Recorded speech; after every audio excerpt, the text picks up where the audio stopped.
Okay, it's about around 7:30, so we're going to begin.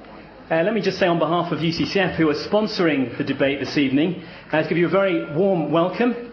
Let me offer at the outset my thanks to those who are involved in this evening, to those who are debating, to Dr. James Crossley, Professor William Lane Craig, and also to Professor Hugh Piper, who's kindly agreed to act as moderator this evening. The format of the debate will be as follows.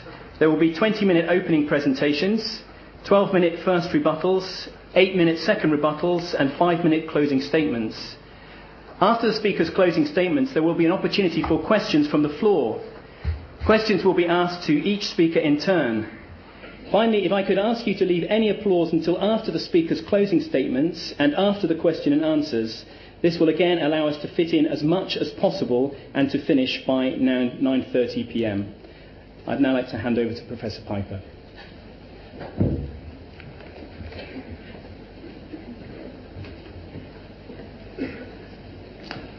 Thank you and welcome. It's my happy duty to introduce to you the two speakers tonight, our two doughty debaters. But I do just want to say welcome to all of you and remind you what an important part you have in this proceedings. Good argument is listened out of people by good and critical attention. And that is what you can bring to heighten the quality of what we're looking forward to as a really good and enjoyable debate. But now to introduce our speakers. Professor William Lane Craig, who we're very glad to welcome to Sheffield, is Research Professor of Philosophy at Talbot School of Theology in La Mirada, California. He earned a doctorate in philosophy at the University of Birmingham and took a doctorate in theology from the University of Munich. Dr. Craig's lectured and written widely. He's authored or edited over 30 books, including his signature work, Reasonable Faith, and he's written over 100 articles which have appeared in professional journals of philosophy and theology. Dr. Craig, welcome. Dr. James Crossley is a lecturer in the Department of Biblical Studies in this university. He did his undergraduate and postgraduate work at the University of Nottingham, and his published work includes a book on the date of Mark's Gospel, a co-edited book on interdisciplinary approaches to history and religion, which is entitled Writing History, Constructing Religion, and he's written articles on the Semitic background to the Gospels, on historiography, on Mark's Gospel, the resurrection, and the historical Jesus.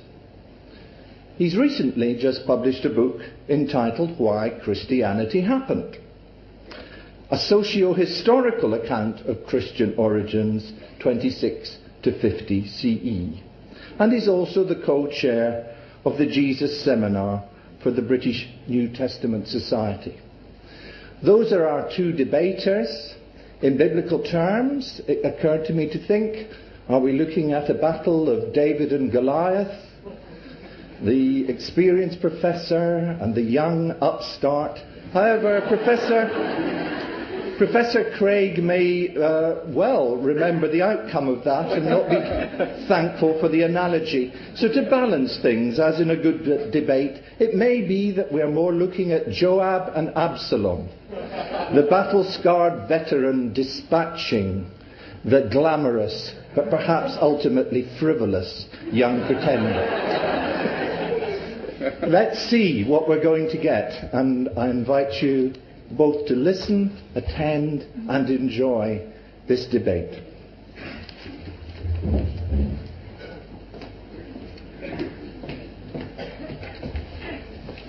Well, good evening. I want to begin by thanking UCCF for inviting me to participate in this evening's debate on the bodily resurrection of Jesus. And I also want to say that it's really a privilege to be sharing the podium with Dr. Crossley this evening. The question before us tonight is, was Jesus bodily raised from the dead? Now, presumably, our respective tasks in this debate is not just to answer yes or no to this question, but to explain why we would answer yes or no. So in my opening speech, I'm going to lay out some reasons why I answer yes to this question. And I presume that Dr. Crossley will lay out his reasons for saying no.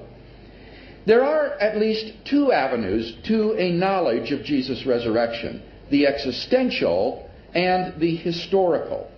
Tonight, I want to focus on the historical case for Jesus' resurrection. I realize that the vast majority of Christians have not based their belief in Jesus' resurrection on historical considerations, but on a personal encounter with the living Lord himself.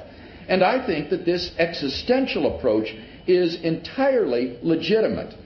But I also think that a good historical case can be made for Jesus' resurrection as well. So in tonight's debate, I propose to defend two basic contentions. Number one, there are four historical facts which must be explained by any adequate historical hypothesis, namely Jesus' burial, the discovery of his empty tomb, his post-mortem appearances, and the origin of the disciples' belief in his resurrection. And number two, the best explanation of these facts is that Jesus rose bodily from the dead. Let's look at that first contention together. I want to share four facts that are widely accepted by the large majority of New Testament historians. Fact number one: after his crucifixion, Jesus was buried by Joseph of Arimathea in a tomb. Scholars have established the fact of Jesus' entombment on the basis of evidence such as the following. 1. Jesus' burial is multiply attested in early independent sources. We have four biographies of Jesus by Matthew, Mark, Luke, and John, which have been collected into the New Testament, along with various letters of the Apostle Paul. Now, the burial account is part of Mark's source material for the story of Jesus' passion. This is a very early source, which is probably based on eyewitness testimony, and which the commentator Rudolf Pesch dates to within 7 years of Jesus' crucifixion. In fact, Dr. Crossley has himself argued in his book, The Date of Mark's Gospel, that the Gospel of Mark as a whole was written within a few years of Jesus' crucifixion. Moreover, Paul, in his first letter to the church of Corinth, also cites an extremely early source for Jesus' burial, which most scholars date to within a few years or even months of his crucifixion. Independent testimony to Jesus' burial by Joseph is also found in the sources behind Matthew and Luke and the Gospel of John. Thus we have the remarkable number of at least 5 independent sources for Jesus' burial, some of which are extraordinarily early. Number 2, as a member of the Jewish Sanhedrin that condemned Jesus, Joseph of Arimathea is unlikely to be a Christian invention. There was an understandable hostility in the early church toward the Jewish leaders. In Christian eyes, they had engineered a judicial murder of Jesus. And thus, according to the late New Testament scholar Raymond Brown, Jesus' burial by Joseph is very probable, since it is almost inexplicable why Christians would make up a story about a Jewish Sanhedrist who does what is right by Jesus. For these and other reasons, most New Testament critics concur that Jesus was buried by Joseph of Arimathea in a tomb. And based on his published work, I think that Dr. Crossley would count himself among them. After all, according to the late New Testament scholar John A.T. Robinson of Cambridge University, the burial of Jesus in the tomb is one of the earliest and best attested facts about Jesus. Fact number 2. On the Sunday after the crucifixion, Jesus' tomb was found empty by a group of his women followers. The wide majority of scholars also concur with this fact. Here, Dr. Crossley finds himself among that minority of scholars who deny the fact of the empty tomb. Now, those who deny the empty tomb almost always try to explain the empty tomb story as a late developing legend which arose long after the eyewitnesses had passed off the scene. But given Dr. Crossley's early dating of the Gospel of Mark, that option is not open to him. Therefore, he has to regard the empty tomb story as a deliberate fabrication on Mark's part, an example of creative Jewish storytelling. Now, I can't think of any other scholar who believes that this hypothesis accurately describes the literary genre of the Gospel of Mark. Mark is an instance of ancient biography, not creative Jewish storytelling. Nor is it easy to understand how people living within a few years after Jesus' crucifixion would be so foolish as to believe in and be willing to die for a creative fiction. But let all that pass. The more important point is that the reasons which have convinced most scholars of the historicity of Jesus' empty tomb also go to refute the hypothesis of creative fiction. Number one, the historical reliability of the burial story supports the empty tomb. If the burial account is accurate, then the site of Jesus' grave was known in Jerusalem to Jew and Christian alike. In that case, it is a very short inference to the historicity of the empty tomb. For if Jesus had not risen and the site were known, number one, the disciples could never have believed in the resurrection of Jesus.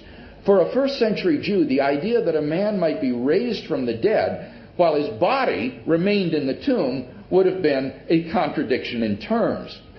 Second, even if the disciples had believed in the resurrection of Jesus, it's doubtful they would have generated any following. So long as a corpse lay interred in the tomb, a Christian movement in Jerusalem, founded on belief in the resurrection of Jesus, would have been an impossible folly. And thirdly, the Jewish authorities would have exposed the whole affair. The quickest and surest answer to the proclamation of Jesus' resurrection would have been simply to point to his grave, or if necessary, even to exhume the body. For these reasons, the accuracy of the burial story supports the historicity of the empty tomb. Number two, the empty tomb is multiply attested by independent early sources. Mark's passion source did not end with Jesus' burial, but with the story of the empty tomb, which is tied to the burial account verbally and grammatically. Moreover, Matthew and John have independent sources about the empty tomb. It's also mentioned in the early sermons preserved in the Acts of the Apostles, and it's implied by the very old tradition handed on by Paul in his first letter to the Corinthian church. Thus we have again multiple, early, independent attestation of the fact of the empty tomb. This shows that the empty tomb narrative was not a fiction created by Mark. 3. The tomb was discovered empty by women. In patriarchal Jewish society, the testimony of women was not highly regarded. In fact, the Jewish historian Josephus says that women weren't even permitted to serve as witnesses in a Jewish court of law. Now, in light of this fact, how remarkable it is that it is women who are the discoverers of Jesus' empty tomb. Any creative, fictional account would certainly have made male disciples like Peter and John discover the empty tomb. The fact that it is women rather than men who are the chief witnesses to the empty tomb is best explained by the fact that they were the discoverers of the empty tomb, and the gospel writers faithfully record what for them was an awkward and embarrassing fact. 4. The story is simple and lacks theological embellishment. Mark's empty tomb story is uncolored by the theological and apologetical motifs that would be characteristic of a Christian creation. For example, it is remarkable that in Mark's account, the resurrection of Jesus is not actually described at all. Contrast later forged gospels in which Jesus is seen by a multitude of witnesses emerging from the tomb in glory. In Mark's account, There is no proof from prophecy cited, no mention of Jesus' descent into hell, no heralding of a new eon, no description of or reflection on the resurrection body, not even any use of glorious titles for Christ. The story has the earmarks of a very primitive tradition which is free of theological and apologetical reflection. Number 5. The earliest Jewish polemic presupposes the empty tomb. In the 28th chapter of Matthew, we find a Christian attempt to refute the earliest Jewish polemic against the resurrection. What were Jews saying in response to the disciples' proclamation, "He is risen from the dead"? That his body still lay in the tomb in the hillside? That the disciples were crazy? No. They said the disciples came and stole away his body. Now think about that for a moment. The disciples came and stole away his body. The earliest Jewish response to the proclamation of the resurrection was itself an attempt to explain why the body was missing. Thus, the testimony of the very adversaries of the early Christian movement supports the historicity of the empty tomb. The empty tomb cannot, therefore, be the result of creative Christian fiction. I could go on, but I think enough has been said to indicate why, in the words of Jakob Kramer, an Austrian specialist on the resurrection, by far most exegetes hold firmly to the reliability of the biblical statements concerning the empty tomb. Fact number 3. On different occasions and under various circumstances, different individuals and groups of people experienced appearances of Jesus alive from the dead. This is a fact which is virtually universally acknowledged among New Testament scholars, including Dr. Crossley, for the following reasons. 1. Paul's list of eyewitnesses to Jesus' resurrection appearances guarantees that such appearances occurred. Paul tells us that Jesus appeared to his chief disciple, Peter, then to the inner circle of disciples known as the 12. Then he appeared to a group of 500 disciples at once. Then to his younger brother, James, who up to that time was apparently not a believer. Then to all the apostles. Finally, Paul adds, he appeared also to me, at the time when Paul was still a persecutor of the early Jesus movement. Given the early date of Paul's information, as well as his personal acquaintance with the people involved, such appearances cannot be dismissed as unhistorical. 2. The appearance narratives in the Gospels provide multiple independent attestation of the appearances. For example, the appearance to Peter is attested by Luke and Paul. The appearance to the 12 is attested by Luke, John, and Paul. The appearance to the women is attested by Matthew and John. The appearance narrative spans such a breadth of independent sources that it cannot be reasonably denied that the earliest disciples did have such experiences. Thus, even the skeptical German New Testament critic Gert Lüdemann concludes, it may be taken as historically certain that Peter and the disciples had experiences after Jesus' death in which Jesus appeared to them as the risen Christ. Finally, fact number 4. The original disciples suddenly and sincerely came to believe that Jesus was risen from the dead, despite their having every predisposition to the contrary. Think of the situation facing the disciples following Jesus' crucifixion. Number 1, their leader was dead, and Jewish messianic expectations had no idea of a Messiah who, instead of triumphing over Israel's enemies, would be shamefully executed by them as a criminal. 2, Jewish beliefs about the afterlife precluded anyone's rising from the dead to glory and immortality before the general resurrection at the end of the world. Nevertheless, the original disciples suddenly came to believe so strongly that God had raised Jesus from the dead that they were willing to die for the truth of that belief. Dr. Crossley concurs with this conclusion in his published work. But then the obvious question arises: what caused them to believe such an un-Jewish and outlandish thing? Luke Johnson, a New Testament scholar at Emory University, muses, some sort of powerful, transformative experience is required to generate the sort of movement earliest Christianity was. And N.T. Wright, an eminent New Testament historian, concludes, that is why, as a historian, I cannot explain the rise of early Christianity unless Jesus rose again, leaving an empty tomb behind him. In summary, there are 4 facts agreed upon by the majority of scholars who have written on the subject: Jesus' burial in a tomb, the discovery of his empty tomb, his post-mortem appearances, and the origin of the disciples' belief in his resurrection. That brings us then to my second main contention. The best explanation of these facts is that Jesus rose bodily from the dead. In his book, Justifying Historical Descriptions, historian C.B. McCullough lists 6 tests which historians use in determining what is the best explanation for given historical facts. The hypothesis, God raised Jesus from the dead, passes all of these tests. Number 1, it has great explanatory scope.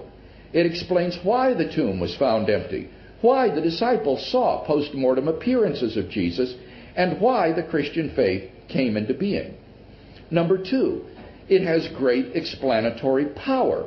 It explains why the body of Jesus was gone, why people repeatedly saw Jesus alive, despite his earlier public execution, and so forth. Number 3, it is plausible. Given the historical context of Jesus' own unparalleled life and claims, the resurrection serves as the divine confirmation of those radical claims. Number 4, it is not ad hoc or contrived. It requires only one additional hypothesis, that God exists. And even that need not be an additional hypothesis if you already believe in God's existence. 5, it is in accord with accepted beliefs. The hypothesis, God raised Jesus from the dead, does not in any way conflict with the accepted belief that people don't rise naturally from the dead. The Christian accepts that belief as wholeheartedly as he accepts the hypothesis that God raised Jesus from the dead. And finally, number 6, it far outstrips any rival theories in meeting conditions 1 to 5. Down through history, various alternative explanations of the facts have been offered. For example, the conspiracy theory, the apparent death theory, the hallucination theory, and so forth. Such hypotheses have been almost universally rejected by contemporary scholarship. No naturalistic hypothesis has attracted a great number of scholars. Now, in his published work, Dr. Crossley has adopted the hallucination hypothesis. For my part, I have in my published work argued that the hallucination hypothesis fails on numerous accounts. It has narrow explanatory scope, weak explanatory power.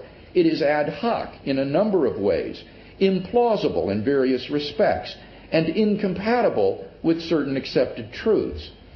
But for now, I'll simply wait for Dr. Crossley to offer an explanation in defense of his theory before voicing any critique. Let me simply say in passing that if he intends to maintain not just that the hallucination hypothesis is a possible explanation, but the best explanation of the facts, then he needs to show how it meets the 6 criteria more effectively than the resurrection hypothesis. Otherwise, he will have failed to justify a negative answer to the question before us this evening. On the basis of what I've said, I think we can say with some confidence that a person who believes on historical grounds that Jesus rose bodily from the dead violates no canon of rationality in so doing. Even if the evidence is not sufficient to prove the resurrection of Jesus, it is certainly sufficient to make belief in the historical resurrection reasonable. Today, the rational man can hardly be blamed if he believes that on that first Easter morning, a divine miracle occurred.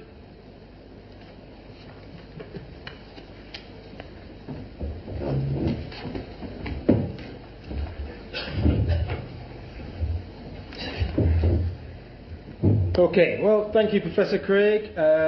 You've certainly lived up to your reputation as an excellent public speaker. Great choice, UCCF. Bad choice now. Okay.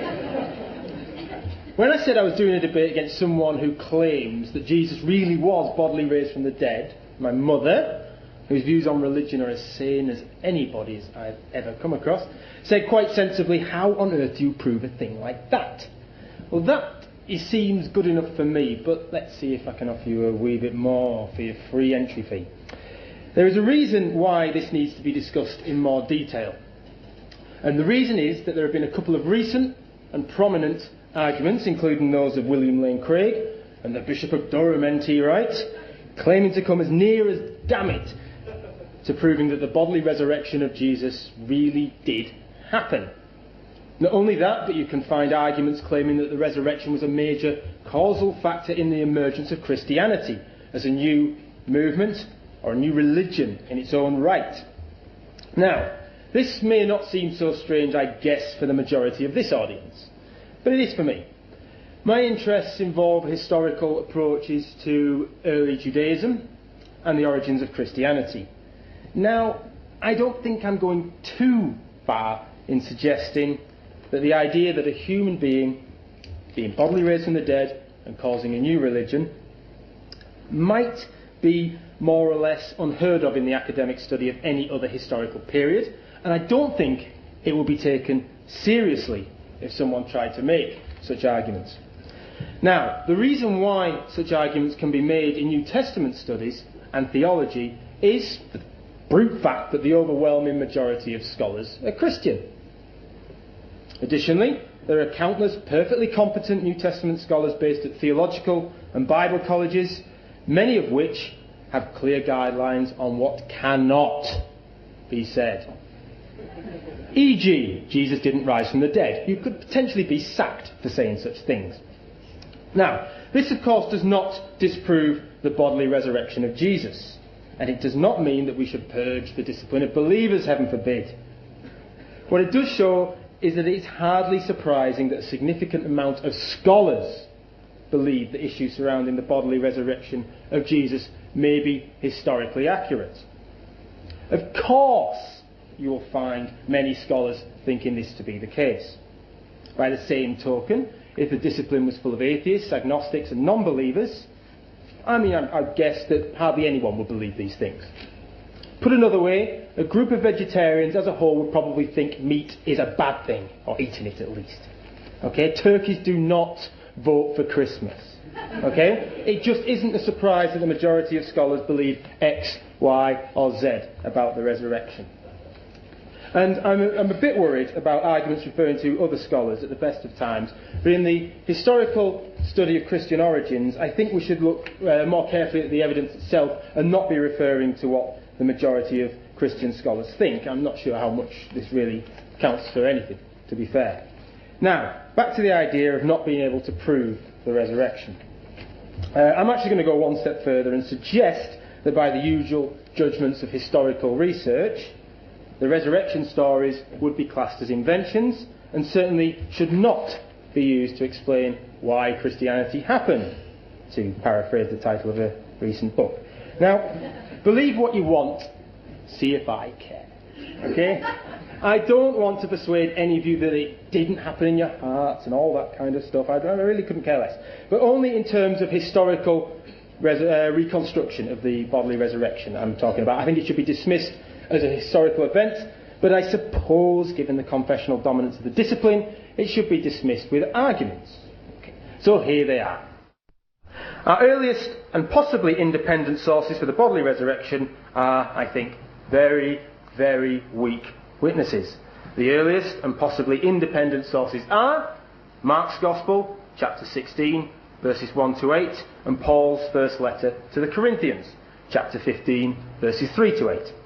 I'll start with Paul's first letter to the Corinthians, written 20-odd years after the death of Jesus, but, as we've seen, contains earlier tradition. And I'll read out from it. For I handed on to you as of first importance what I in turn had received, that Christ died for our sins in accordance with the Scriptures, and that he was buried, and that he was raised on the third day in accordance with the Scriptures, and that he appeared to Cephas, then to the 12. Then he appeared to more than 500 brothers at one time, most of whom are still alive, though some have died. Then he appeared to James, then to all the apostles. Last of all, as to someone untimely born, he appeared also to me. It's sometimes argued by evangelical scholars that 1 Corinthians chapter 15 verse 4, that he was buried, that he was raised, refers to bodily resurrection.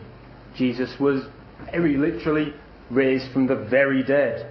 And you'll be happy to know that not for the first time in my life, I agree with the evangelicals. Woohoo! Praise the Lord. No, I'm not into that stuff. Okay. The Greek probably does imply a bodily resurrection, no doubt there. So what does that tell us? Well, it tells us that Paul believed that there was a bodily resurrection. But let's look in a little more detail. You'll notice that Paul has what seems to be eyewitness accounts of visions of Jesus, including his own vision of Jesus. In contrast, there is no mention of eyewitnesses to the empty tomb. This is just a general tradition, a confession of belief. That's it. So, there are no eyewitnesses to the empty tomb in Paul's version. So let's look at what we do have with Paul's eyewitness accounts.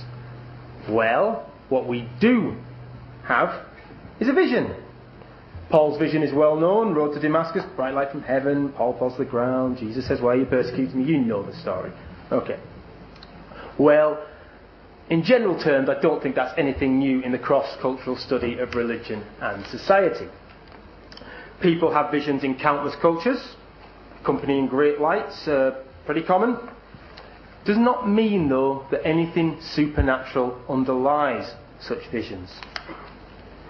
What's more, it's quite obvious that the culture dictates the content of a vision. So, in Catholic cultures, someone might see the Virgin Mary and not Zeus or someone from the Hindu supernatural world. You know what I mean. Now, in the context of early Judaism, there was the idea of martyrs looking forward to being bodily resurrected. See documents such as 2 Maccabees. It seems clear enough to me, at least, that Jesus saw himself as a martyr and that he knew he was going to die. And so, this could potentially have been the driving force behind the cultural interpretation of the visions after Jesus' death. In other words, there were visions interpreted as a bodily raised Jesus. That does not imply something supernatural underlying such visions or stories. Now, you may counter that such visions may be more ghostly, okay? Like Derek Acora, that man off Living TV, Scooby-Doo, that kind of thing, okay? But in the context of early Christianity, there was an overlap in the descriptions between the ghostly and the bodily.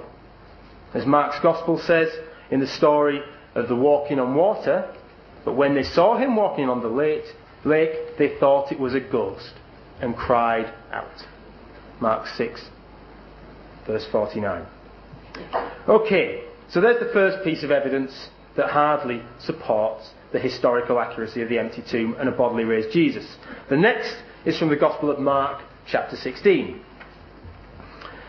Mark 16 is the other key piece of information because, as is, well, I guess implied so far, it's the earliest Gospel. And dated, of course, to the late 30s, early 40s. If you believe me. And, of course, yes. Quite right. Okay. Matthew and Luke are based in large part on Mark's Gospel. And it is possible that John's Gospel is based on Mark as well. Even if John's Gospel is not based on Mark, I'm of the opinion, like many others, that it is hopelessly inaccurate and has virtually nothing to tell us about Jesus' life, never mind his alleged resurrection from the dead.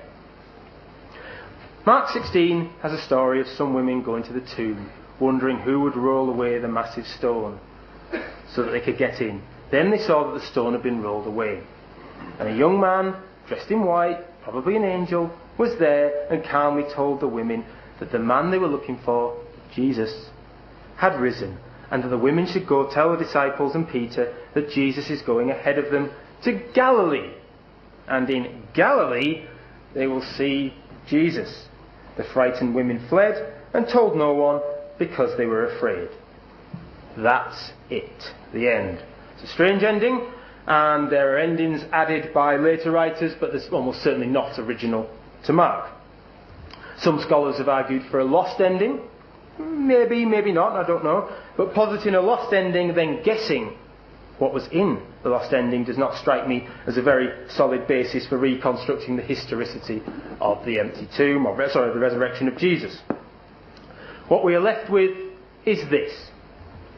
They said nothing to anyone, for they were afraid. Last verse of Mark. That's all we have, and I think this could easily be read as a story invented to explain why no one knew of any details of the empty tomb. In other words, the women told no one out of fear, and that's why, Mark explains, no one knows of the whereabouts of the empty tomb. Whatever. Now, our early second source is very suspicious. This source has women telling no one of the resurrection, while the other source, Paul, has no eyewitnesses, in direct contrast to eyewitnesses to visions. This shows, I think, how very, very fragile arguments in favour of the bodily resurrection are. And again, if this was any other academic discipline, I think this best available evidence would not be taken seriously as sound evidence favouring the bodily resurrection. Now, the other gospel accounts go along the lines of the fantastic and are typical enough, I think, of ancient storytelling. In Jewish traditions, Haggadah was a very common literary practice. Actually, contrary to what Professor Craig says, I actually do think that Mark's Gospel is a biography, and also contrary to what Professor Craig said, I'm not the only person who thinks that Haggadah is underlying some of the resurrection narratives. The world's leading expert on Haggadic practice and Christian origins, Roger House, is currently working on this in some detail and has pointed this stuff out for years. Okay, now, in Jewish tradition, this common literary practice involved inventing stories about characters, biblical characters, heroes, rabbis, holy men, and so on. This practice of creative storytelling is not, as some Christians or some conservative Christians have suggested, to be equated with lying or a lack of morality. People were more than happy to make up stories about other people and events, and did so as they saw fit. More generally, this kind of rewriting of history is everywhere in the ancient world, and there is plenty of evidence that the first Christians were immersed in the world of creative storytelling that had minimal grounding in history. Now, statistically speaking, you might think that the telling of fictional stories would have to be part of the Gospels. They do, after all, talk about their own hero, Jesus.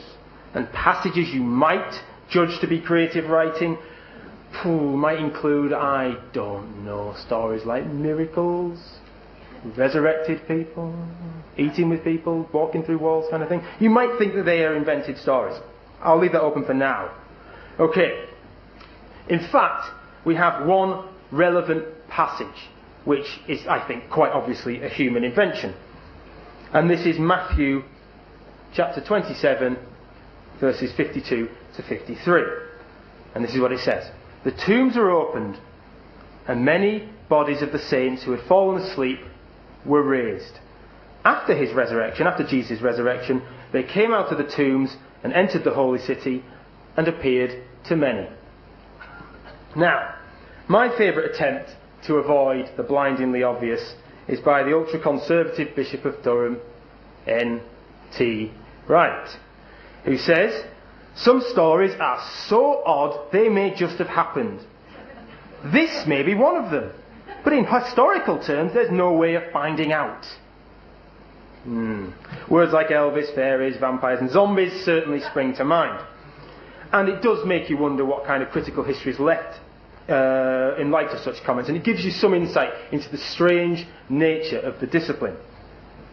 Now, there are good reasons, other than this being a story about several people rising from the dead, to believe that it didn't happen. It's not found in Mark. you'd think that Mark might have recorded such a stunningly spectacular event if it had happened. We'd hardly be ignorant of it. The story is not mentioned elsewhere in the Gospels. Why? Why isn't it mentioned? The story of dead people rising from tombs is not found in the work of the first century Jewish historian Josephus. He knew of countless events in Jerusalem, wrote millions of these things down, and it really would have been bizarre if he omitted this pretty spectacular story if it had happened. Now, think of this in terms of a discussion between Josephus and his scribe. Okay? Well, Josephus, let's include the story about two teachers tearing down the decorations of the temple. We'll have to include the story of the Romans sacking Jerusalem and destroying the temple.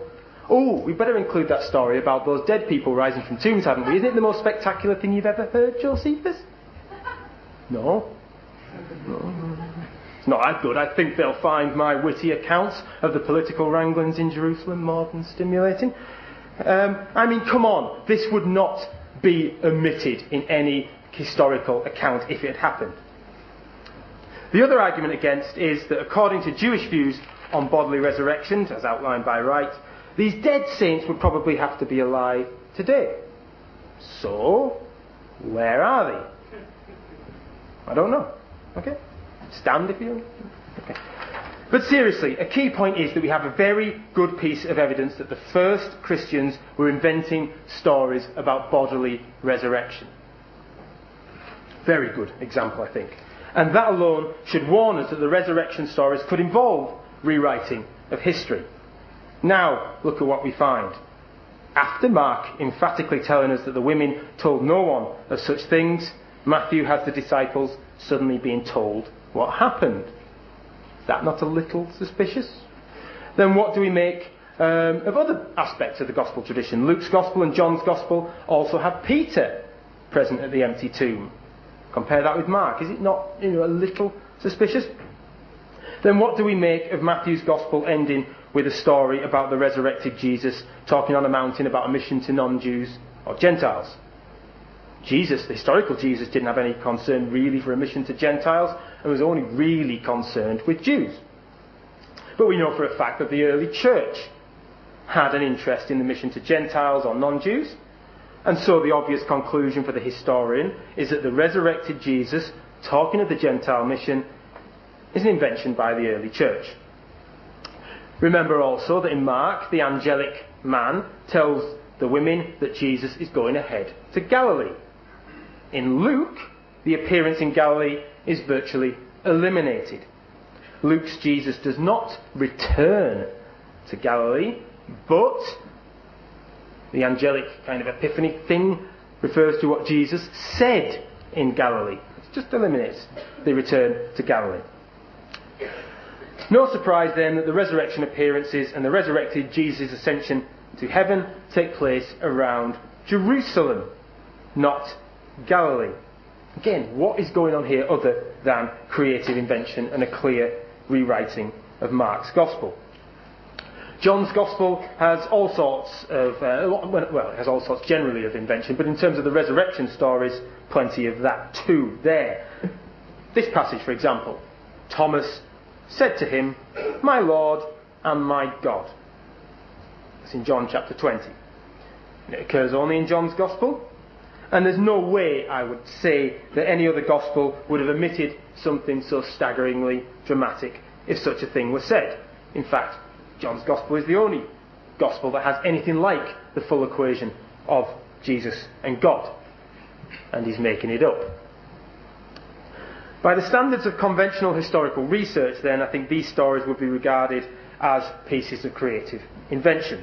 And I think to argue otherwise would be to abandon a useful historical method, and it gets very close to letting blind faith take over.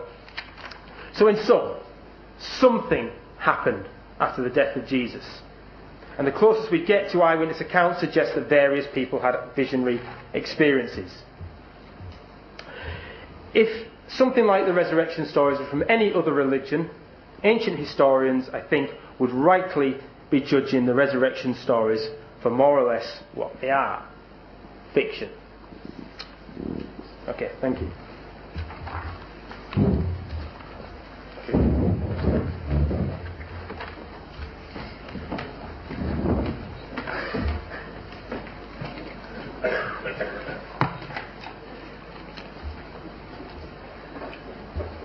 Now, you'll recall that in my first speech, I said that I would defend two contentions in tonight's debate. First, that there are 4 established facts about Jesus of Nazareth which any responsible historical account must explain. The first of those was the burial by Jesus, by Joseph of Arimathea in the tomb. We saw that this was multiply attested and also passed the criterion called embarrassment.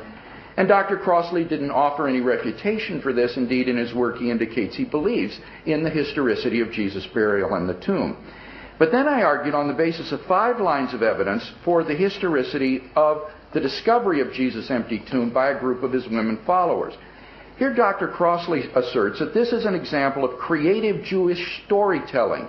Even though they knew it was false, they just made it up on the model of, for example, rabbinical anecdotes, where one rabbi will say, oh, Rabbi Akiba did this miracle or that, or Rabbi Eleazar said this or that. And I want to suggest that these rabbinical stories are not at all comparable to the gospel accounts. Number one, these rabbinical stories are isolated anecdotes. They are not full-blown biographies. And as Dr. Crossley admitted in his last speech, in dealing with the Gospels, we are talking about a genre of historical writing, namely ancient biography, not anecdotal creative storytelling. Secondly, these rabbinical sources are typically hundreds of years later than the characters that they are about. David Instone Brewer, who is a research fellow in rabbinics in the New Testament, writes, "It is significant that the rabbinic miracle stories are consistently recorded much later than the traditions about their legal debates and rulings. That is, a rabbi became famous due to his legal rulings or due to the size of the school he led, and then later, that is a century or two later, a number of stories grew up around him." He says this contrasts hugely with what Crossley believes about the Gospels, namely that the miracle stories of Jesus were among the first things recorded about him and that they weren't added much later. So in that sense, they're completely non-analogous to these rabbinical anecdotes. In fact, the analogy would be the apocryphal Gospels. These did arise several hundred years after Jesus was dead and buried, and these do contain all sorts of creative fictions about Jesus. But they are quite different from the canonical Gospels, which were all written within the lifetime of the eyewitnesses during the first generation after the events, indeed within a few years, if Dr. Crossley is correct. Thirdly, these rabbinical stories are crafted as entertainment or illustrations. They are sometimes jokes. They are other times illustrations of points of teaching. They are not written as historical accounts. By contrast, the Gospels purport to be historical accounts of what actually happened to Jesus of Nazareth. Now, Dr. Crossley says, but look at certain things in the Gospels that are clearly fictional and non-historical, and he gives the example of the resurrection of the saints. But as Dale Allison points out in his response to an article by Professor Crossley on this, admitting that there are legendary elements in the Gospels, for example, the resurrection of the saints, does nothing to undermine the remaining testimony of the Gospels to things like the crucifixion of Jesus, the empty tomb, the resurrection appearances. You can't treat the Gospels with so blunt an instrument of that if you're going to do significant historical work. So I gave 5 lines of evidence to show why, in fact, contemporary scholars, by and large, do not think that these accounts of the empty tomb are creative fiction. The account of the burial supports the empty tomb. No response from Dr. Crossley. It's multiply attested. He agrees that Paul believed in the empty tomb. But notice if Paul believed in it, that means Peter and John, with whom he spoke just 3 years after the event, also believed in the empty tomb. And the question arises, how could they have believed in the empty tomb if, in fact, there was no such thing as the empty tomb, if it was a creative fiction invented by Mark? But in any case, we have multiple attestation of the empty tomb, so it cannot be simply a creative story that Mark made up. Thirdly, as for the women eyewitnesses, he says, well, this story was invented because no one knew of the empty tomb, and so they made up the story that the women didn't tell anybody. I find this hypothesis to be just outlandish.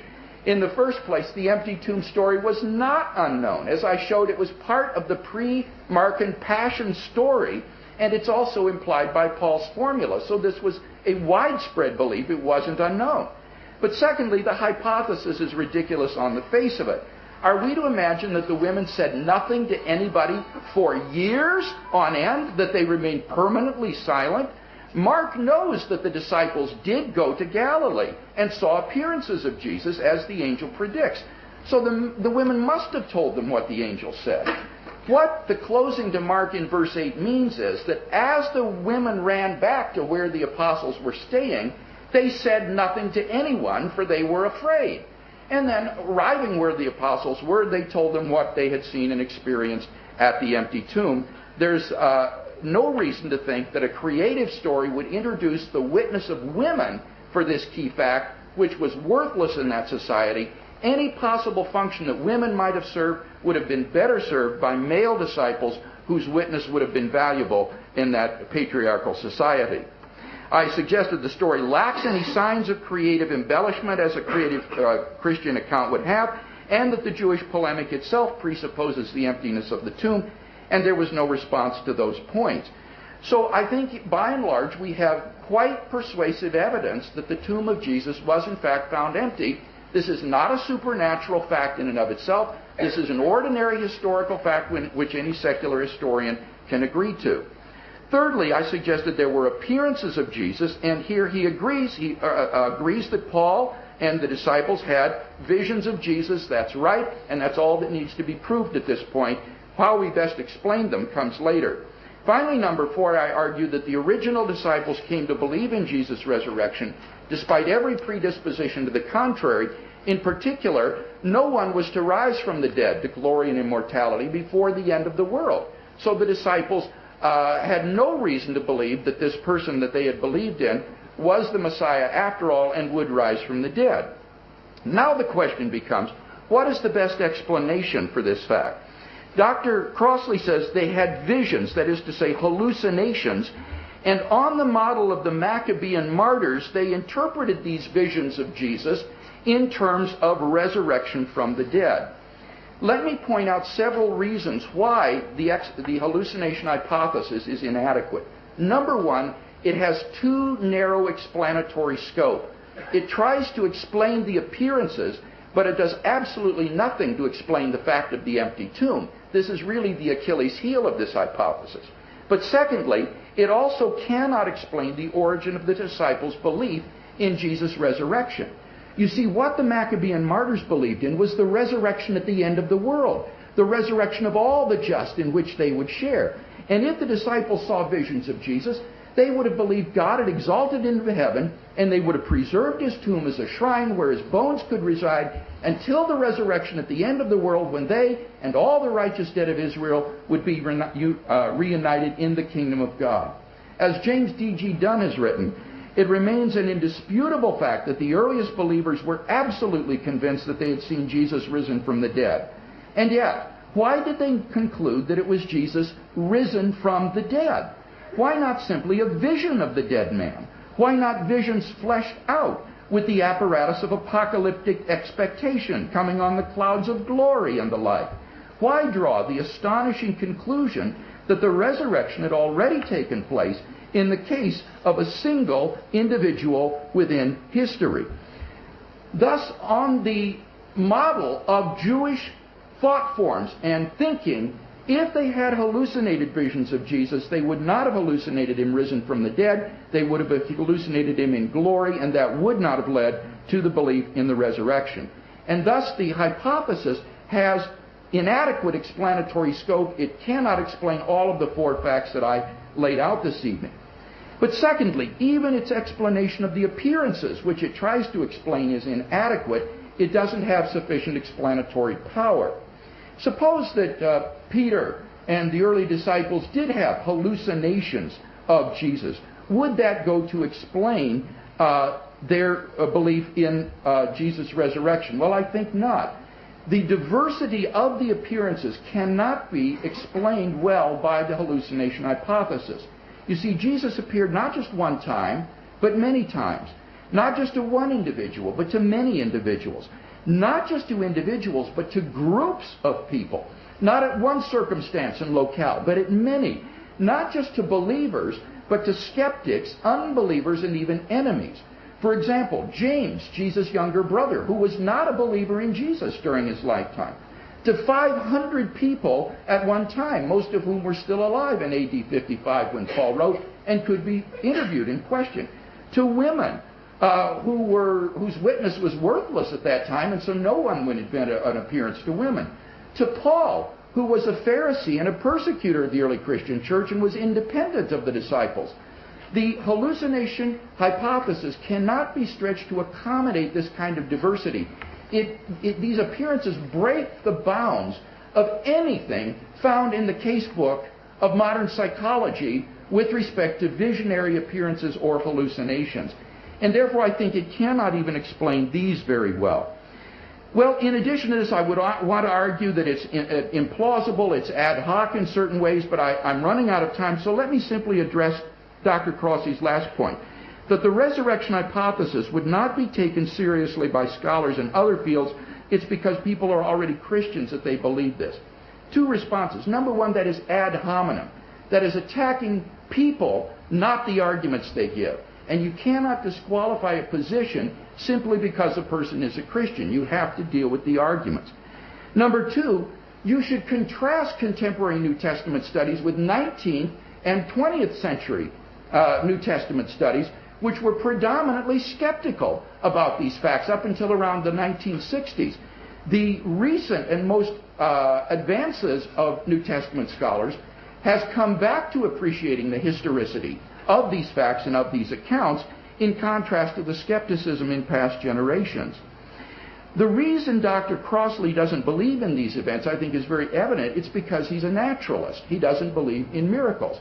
But that is a philosophical question about the existence of God, which someone who is trained in historical studies or New Testament studies is ill-equipped to address. As a philosopher, I think there are good reasons to believe in the existence of God, and so I have no difficulty in accepting a miraculous explanation, like the resurrection, which I think far outstrips the hallucination hypothesis in terms of its scope, power, plausibility, and so forth, and therefore I think it is the better explanation of the facts.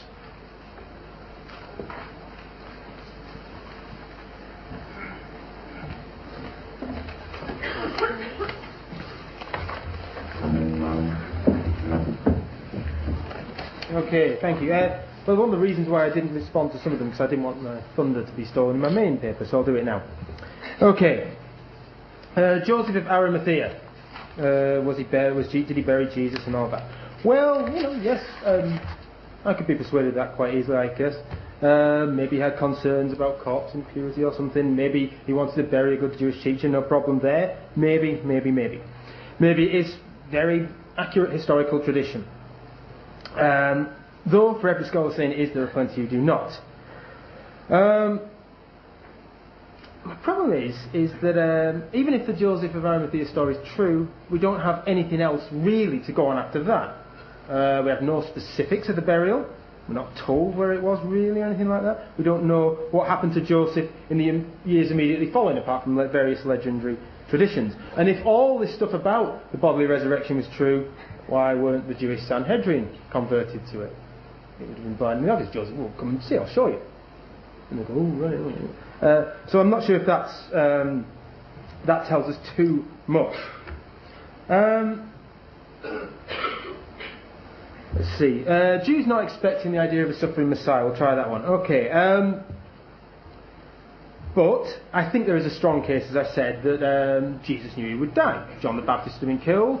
Jesus must have been aware he was risking his life by doing something dramatic in the temple. So this changes everything. Jesus now, no doubt, deemed himself to be a big figure in Jewish history by his followers, and no doubt by himself, but he thought he was going to die. What does that? That changes things dramatically. And so you can't just appeal to the idea of a non-suffering Messiah. You've got a historically new situation on your hands, and how do you interpret it? Then maybe you could go back to Scripture or your tradition, like 2 Maccabees or something like this, and maybe explain why.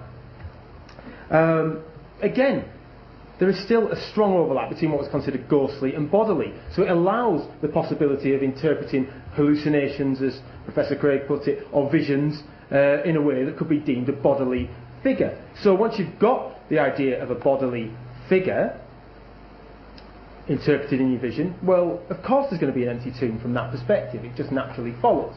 if you interpret the vision as a bodily resurrected figure. So therefore everybody would have believed there was an empty tomb. Peter and a lot of them, if they've interpreted this as a bodily figure. Okay, another big argument given was on the women.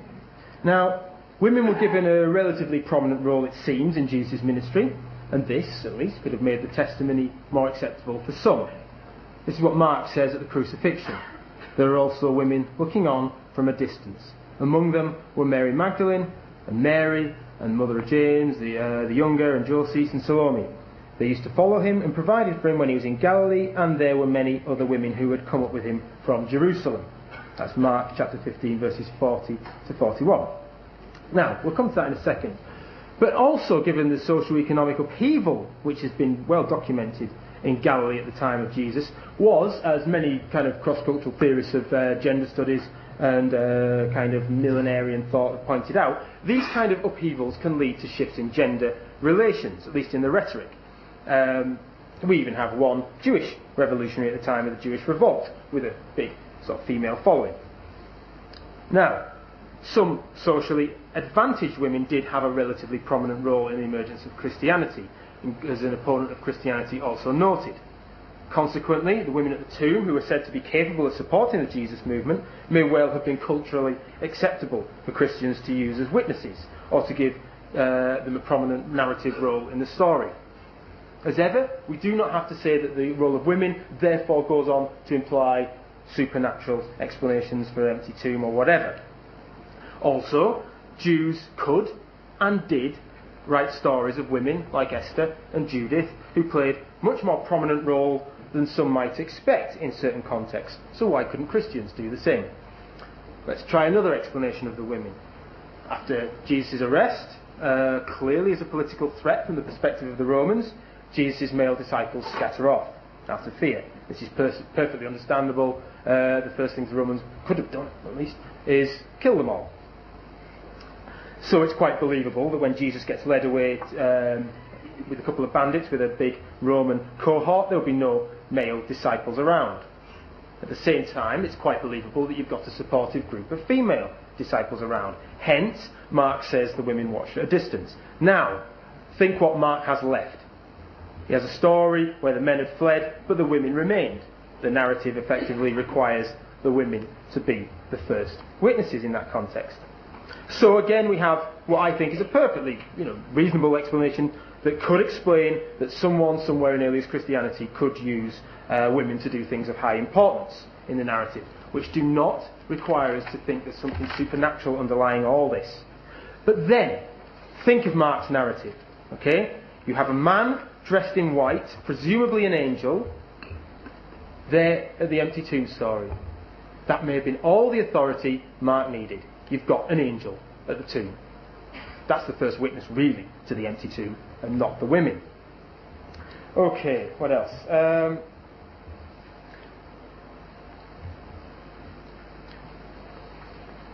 On some of the criticisms at the end, about when I criticise the role of Christian scholars, I was actually saying that we shouldn't be resorting to arguments referring to other scholars. Because it's a dominant Christian discipline, it's going to be no surprise that lots of people think that this happened. I'm referring to these kind of arguments where this is what scholars believe. Not a big surprise, that's all I'm saying. I'm not saying that because it's a Christian discipline the arguments are wrong.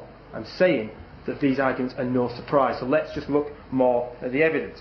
As for 20th century scholarship being particularly sceptical, well, there's a very good reason for this. Form criticism emerges right at the time of fascism, and the idea of a Jewish Jesus being culturally acceptable is a real problem. We know now, well known fact now in New Testament scholarship, that you have Nazi Jesuses. And in this context, the idea of form criticism, where the early church's meaning is more important, is perfectly understandable. It prevents a Jewish Jesus from emerging. And it took a long time for New Testament studies to recover from this. And there has been a huge evangelical turn in New Testament scholarship in the past, at least 10 years anyway. So, again, that's why I would say that referring to the majority of exegetes isn't a very strong argument in itself. As for being a naturalist, well, I don't know, and I just don't care, quite honestly. really, I'm just pushing to where the evidence is going to take us on this, and I just do not think we end up having to resort to the supernatural. Okay, on genre. As for creative storytelling, well, this crosses all sorts of genres. I mean, you can find it in history writings, you find it in biography, you find it all over the place. It's not the genre in itself. People use this kind of writing. I mean, it's very, very common. There are also various rabbis who were written relatively close to the death about spectacular things. They're not always jokes. We've got some very serious stories about rabbis. We've also got stuff written about Roman emperors during their lifetime. People thought that they were pretty dramatic figures, would invent legends about them. No problem. People do it. Now, I didn't really just refer to these being legendary accounts out of the Gospels. What I did say was we've got a very strong tradition of storytelling, and then I gave arguments on why the stories could be secondary. I argued that there was a case for inventing the story of the empty tomb, for example, that nobody really knew where the tomb was. That's why Mark has to invent a story. And how could they believe this? Well, you've got visions interpreted as a bodily resurrection. Again, I say, therefore it assumes an empty tomb.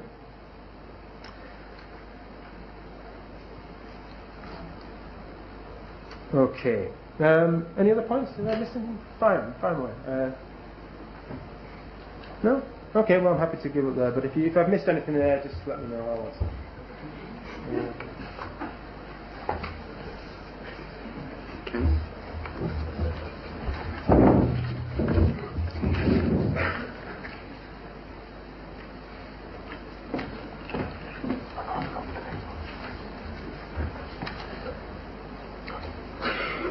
Let's look again at those 4 facts that I think are best explained by the hypothesis of Jesus' resurrection. First, the burial of Jesus' corpse by Joseph of Arimathea in a tomb. Here Dr. Crossley says, well, yeah, maybe this is historical, but it doesn't give us many specifics. I'm not interested in the specifics. What I'm interested in is that core of the historical narrative, which is that Jesus' corpse was given an honorable burial by Joseph of Arimathea in a tomb. And the significance of that is that the site of Jesus' tomb in Jerusalem was known to Jew and Christian alike. And as I then argue later, given that fact, it becomes impossible for a movement founded on the belief in the dead man to arise and flourish in Jerusalem in the face of a grave containing his corpse. Dr. Crossley says, with respect to the empty tomb, well, creative storytelling was common in Judaism. Of course it was. There were many types of creative storytelling in Judaism. There were principally 3 types. There was the creative retelling of Old Testament stories, midrash and so forth. Secondly, there were also independent historical romances, novels such as Joseph and Asenath, for example. And then there were also these rabbinic stories of miracles, anecdotes in the lives of the great rabbis of the distant past. And the point that I made is that none of these captures the literary genre of the Gospels, which are closest to the genre of ancient biography and which therefore have a significant historical interest. You can't write them off as creative fiction. But in particular, remember, I gave 5 arguments to show that these are not creative fictions. First, the burial story supports the empty tomb of Jesus, as I just explained. Secondly, the empty tomb is multiply and independently attested. This is key to the historicity of the narrative, because if there are multiple independent stories about the empty tomb, you can't write it off as a creative fiction invented by Mark alone. So that is a very powerful point for the historicity of the events. He says, with respect to Peter and Paul's belief in, and John's belief in the empty tomb, he says, of course they believed it.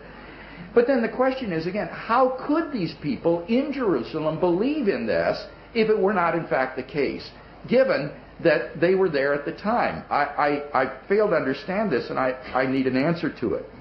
Thirdly, the women witnesses. Here he has a great deal to say. He offers a plethora of mutually incompatible hypotheses. He says, well, the women were given prominent roles in Jesus' ministry, granted, but nevertheless, in a patriarchal culture, their witness was not well received or respected.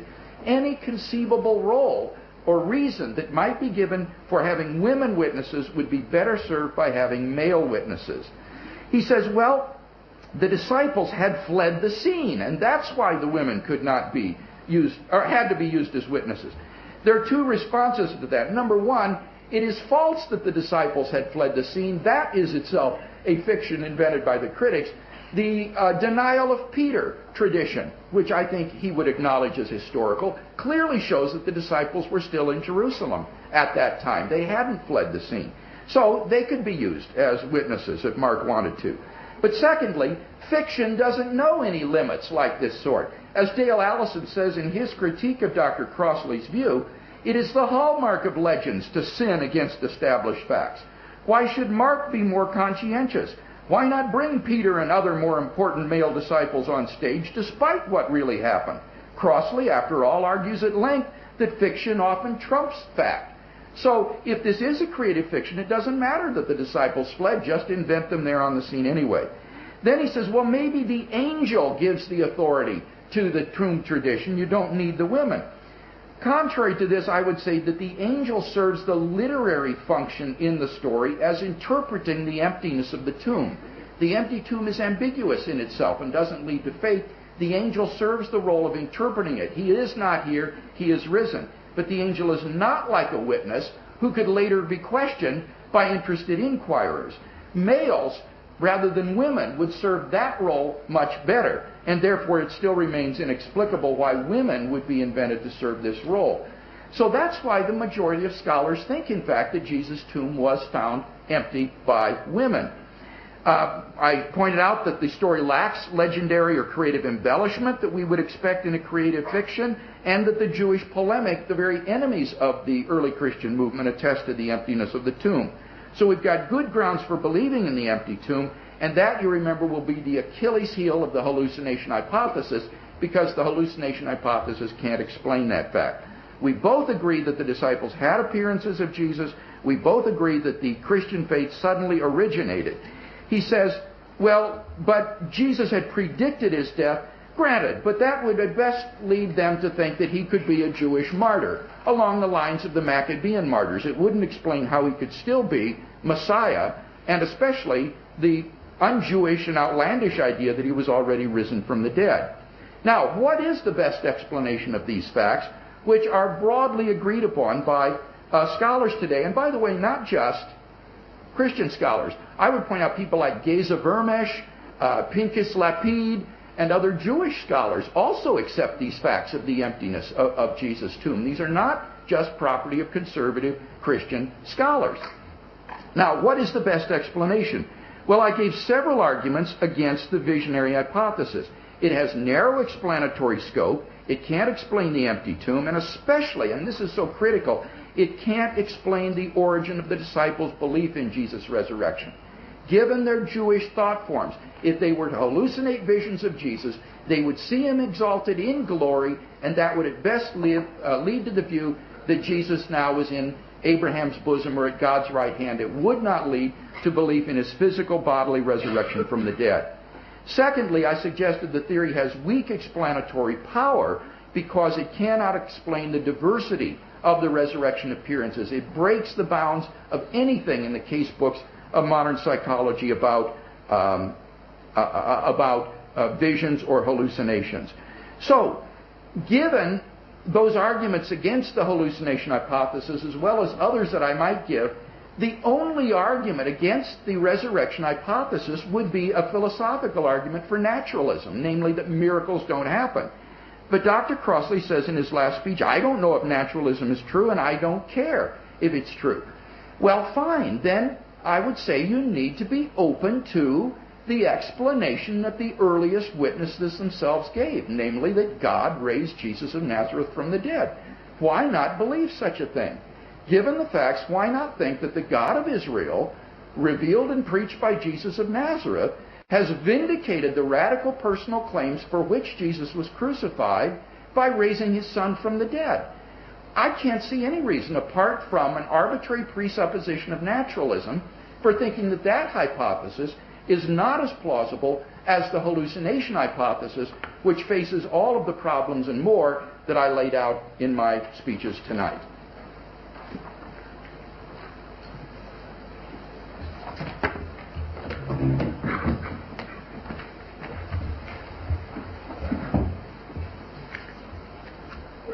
Okay. Well, I'm open to plenty of explanations, but the reason I don't believe is because so many of these kind of explanations are made in a variety of contexts. Various religious traditions make all these claims, and plenty can be rejected for fairly conventional historical reasons, and are rejected for fairly conventional historical reasons. We will come back to that in a moment. Genre, again, I think you're misunderstanding what I'm saying. The genre of history, the genre of biography writing, the genre of whatever can incorporate, and almost always does incorporate, legendary storytelling. It's very, very common. It doesn't matter if it's Jewish, it doesn't matter if it's Roman, it doesn't matter if it's Greek. It's very, very common. And this includes biographies like the Gospels. Well, plenty of ancient biographies include invented stories, and everybody accepts that when it, of course, in non-Christian traditions. As for the multiple attestation, well, maybe. Let's just say it is true. I'm not convinced they are not just creative storytelling by the Gospel writers after they found what the end of Mark is. All you've got is multiply attested tradition. Okay? That takes you back to a belief in a bodily raised Jesus. Well, most of the earliest Christians did believe that. So multiple attestation doesn't really get us very far. It just takes you back to the belief.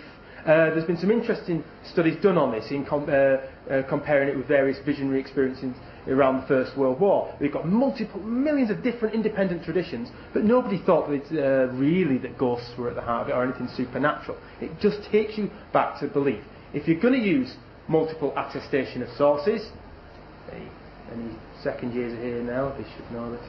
You should combine it with other methods, various other ones, is it plausible, blah blah blah. But multiple attestation, stressing it and stressing it and stressing it, gets you nowhere. It just tells you that lots of people believed this before the Gospels were written. That's all. Peter and Paul's belief, how did it become so if it was not the case of the empty tomb and so on? Well, again, all they have to do is interpret these visions as a bodily raised figure. That's all they have to do. And then the assumption of the empty tomb is there. There's no stories about the empty tomb or anything. Why didn't they go back and see the empty tomb and prove it for everyone to see? Why not do it that? Turn it on its head. Why didn't they all? Well, it must have risen. What are you on about? Well, there's no evidence for that. On the role of women, prominent roles, well, culturally different and all that. Well, some of my arguments weren't addressed, I didn't think. E.g., Judith, Esther. These women get prominent narrative roles. None of the socio-economic circumstances were addressed, where we know that rhetorically at least, and sometimes in actuality, various roles among the genders can change. Why did Mark bring in various figures? Well, one of Mark's main objectives may have been to explain why no one knew where the empty tomb was, if you've interpreted the vision as a bodily raised figure. The whole key thing of Mark 1-8 would therefore be to explain, well, this is the reason why we don't know. The women fled, told no one out of fear, and so on. I'm still not sure that dismissing the angel like that gets rid of the idea that the angel is the big authority for Mark anyway. And as for the role of the disciples fleeing, well, we don't know where they fled to. They could still flee in the environs of Jerusalem. Just that they could have hid. That was only a plausible explanation. I'm not saying I think it's necessarily true. I'm just saying you could explain it that way. Why do you have to resort to the supernatural when that is at least plausible? You don't. There's a great Sherlock Holmes thing, isn't it? Just because loads of people have written and talked about dragons and fairies and things like that doesn't mean to say they all exist. As for embellishments, or lack of them in the empty tomb story, well, I would think that an angel is an embellishment. I would also think that the possibility of a stone being rolled away could be classed as an embellishment.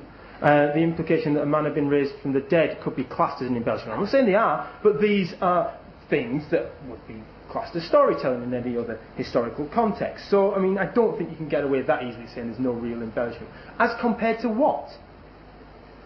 What are you comparing it with? You'd need something before to say if there's been any embellishment done, really.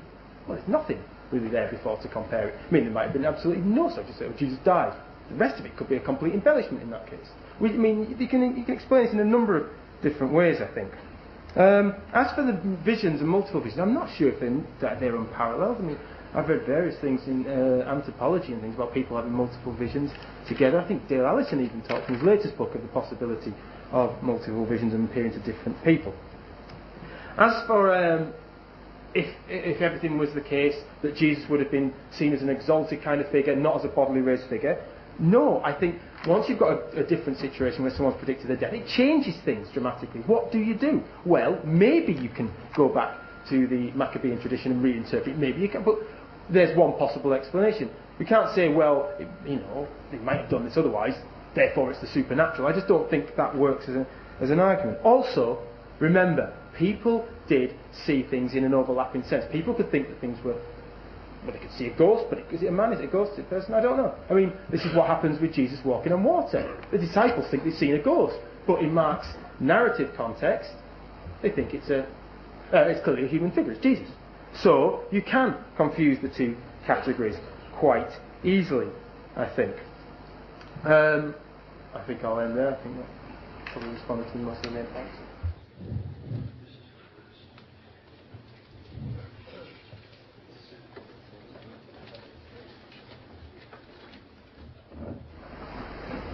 In my closing statement, I'd like to draw together some of the threads of this debate and see if we can draw some conclusions from them.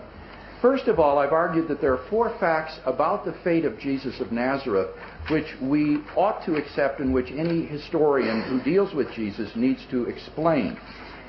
His burial, his empty tomb, the post-mortem appearances to the disciples, and the origin of the Christian faith. Now, I want to clear up a misconception that Dr. Crossley has brought up again and again. He says, I see no reason on the basis of the evidence to appeal to supernatural facts or supernatural explanations. Note that none of these facts are supernatural. These are simple, non-supernatural, non-miraculous facts. That Jesus' body was laid in a tomb, that the tomb was found empty, that there were visions of Jesus, and that the original disciples came to believe in his resurrection. These are facts which any secular historian could accept, and that they do accept. So this is a red herring. When he says, I don't see any reason to believe in supernatural things. That will only come when you get to my second contention, what is the best explanation of these facts? But in terms of a tomb being found empty, that is not a miraculous fact in and of itself. That is something that is open to historical inquiry. Now, I think we've seen that there are good grounds for believing that Jesus was buried, and then you've got a real problem as to how a belief in his resurrection could arise and flourish in Jerusalem. With respect to the empty tomb, I laid out 5 lines of evidence for that, and I showed that these are not comparable to rabbinical anecdotal stories. He says, but historical writing has legends in it. I can grant that. But the point is, he's argued that the resurrection accounts are comparable to these anecdotes told by rabbis about one another, creative Jewish stories, and I showed that they're not at all analogous, that these rabbinical stories come hundreds of years later. They're used as sermon illustrations and entertainment. They're not comparable to historical writing. So I think that explodes the idea, or his hypothesis, that these are creative instances of Jewish story writing. With respect to the empty tomb, I argued for the historicity of the burial, the multiple attestation. He says the multiple attestation only gets you back to the belief itself. No, what it shows you is that this wasn't made up. If you have multiple independent witnesses to a fact, then you can't say it was just the product of Mark's creative storytelling, which is his hypothesis. He says you've got to combine multiple attestation with other methods. I do. I use the criterion of embarrassment, the criterion of dissimilarity, to show multiple lines of evidence for the empty tomb. With respect to the women, he insists that women were prominent in Judaism, like Judith, for example, but notice that these are the exceptions that prove the rule. Any conceivable role for having women be the witnesses to Jesus' tomb would be better served by men. With respect to the lack of embellishment, he says, well, the angel is an embellishment. Well, I'll grant him the point for the sake of argument. But all of those other elements listed do not appear, for example, describing Jesus rising from the dead. He says, well, compared to what is this account primitive? Compared to the apocryphal Gospels, like the Gospel of Peter, where Jesus comes out of the tomb supported by 2 angels with their heads reaching up to the clouds and his head beyond the clouds. And then a cross follows them out of the tomb. And a voice says from heaven, hast thou preached to them that sleep? And the cross answers, yea. Well, these are how real legends and creative stories look. By contrast, the Gospels are stark in their simplicity. He's never answered the point about the Jewish polemic itself being presupposing the empty tomb. So I think we've got good grounds for all 4 of those facts. Finally, is then the best explanation of these facts hallucinations, or is it resurrection? With respect to hallucinations, I showed that it has narrow explanatory scope. He says, but they could interpret it as bodily resurrection, not in time and space in history. Bodily resurrection at the end of the world, yes. And Jesus predicted his death, yes, but that would only lead to believe in him as a Jewish martyr who would be raised from the dead at the end of history. And as Dr. Crossley has emphasized, visions and hallucinations are simply projections of the mind and express the thought forms of their percipients. And given their Jewish frame of thinking, they would hallucinate Jesus in heaven, in Abraham's bosom, not literally, bodily, physically raised from the dead. So apart from naturalism, I see no good reason to deny the hypothesis of the resurrection of Jesus. Now tonight I focused on the historical angle and approach to the resurrection, but there's also that existential angle. And I think that one can know that Jesus is risen from the dead simply through knowing the living Lord himself. And so through both of these avenues, I think a knowledge of the resurrection is open and is rational to the thinking person today.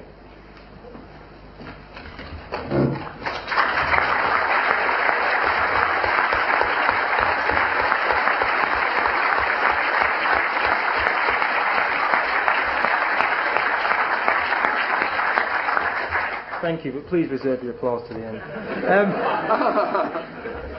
Okay. On the supernatural explanation, yes, this is exactly what I'm saying, is that underlying it, you've got to go for this supernatural explanation. I say you do not have to. The empty tomb itself, if historically accurate, which I don't think is, I gave some arguments on that, why it wasn't, could still be explained in other different ways. You know, is the body been stolen? We know these kinds of things happen. I also said that Mark 16, 1-8 explains why no one knew where the empty tomb was. As for creative stories, being hundreds of years later, we have some that weren't hundreds of years later. We have some that are written in the lives of individuals as well. We have some in the general Roman world as well. Multiple witnesses, if I even think these are independent stories, and being compared to what? I was saying being compared to earlier traditions. It's no good comparing to later traditions. If you want to see there's embellishment, you need to compare it really with earlier. And there is nothing earlier by which we can compare. So we just don't know, in one sense, the extent of any embellishment or not. As for Jewish polemic, you're right, I didn't answer that. There are plenty of parallels to this. You find polemic aimed at Jews and the Moses story, the Exodus story. And it assumes that the ability of the Jews coming out from Egypt, but it just says it's due to them being lepers and things like this. They agree that the underlying story is correct, then they go and give a different explanation. Now, I want to end by telling myself off a little bit. Okay, people like me, I think, are wasting a lot of energy on showing that the obviously fictitious is, well, obviously fictitious. More broadly, if this energy went into providing more and more conventional historical explanations for Christian origins, we might be able to do something genuinely progressive with a historical study of Christian origins. Now, in The Last Vampire, a TV adaptation of Arthur Conan Doyle's The Sussex Vampire, the late Jeremy Brett, as Sherlock Holmes, was reluctant to take up a case supposedly involving vampires because it was all too superstitious for his this-worldly rational mind. With all the allegations levelled at the so-called vampire Stockton easily explained, Holmes said, in a this-worldly manner. But he took the case nonetheless in order to prevent an innocent man having a stake driven through his heart. Okay. Now, such an analogy with a historical study of Christian origins may seem a wee bit far-fetched, and I would not dream of comparing myself to the great Jeremy Brett. But it seems to me that there may be a regrettable need for people to keep showing that there are perfectly normal explanations for the resurrection in order to prevent the underlying supernatural explanations hindering the more conventional explanations for Christian origins, or if you like, to prevent a stake being driven through the heart of the historical study of Christian origins.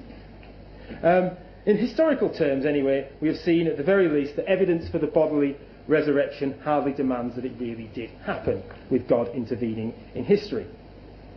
Among the many things that worry me about Professor Craig's argument is that when he thinks, I think wrongly, to have shown that an unlikely argument explaining the details surrounding the bodily resurrection has occurred, he effectively has to say that as that is unlikely, then let's really go to the supernatural. There are loads of different ways of explaining these data. So instead of finding a range of possible historical explanations, the divine, something we don't know, something we can't see, does creep in as a somehow superior explanations. And I don't think so.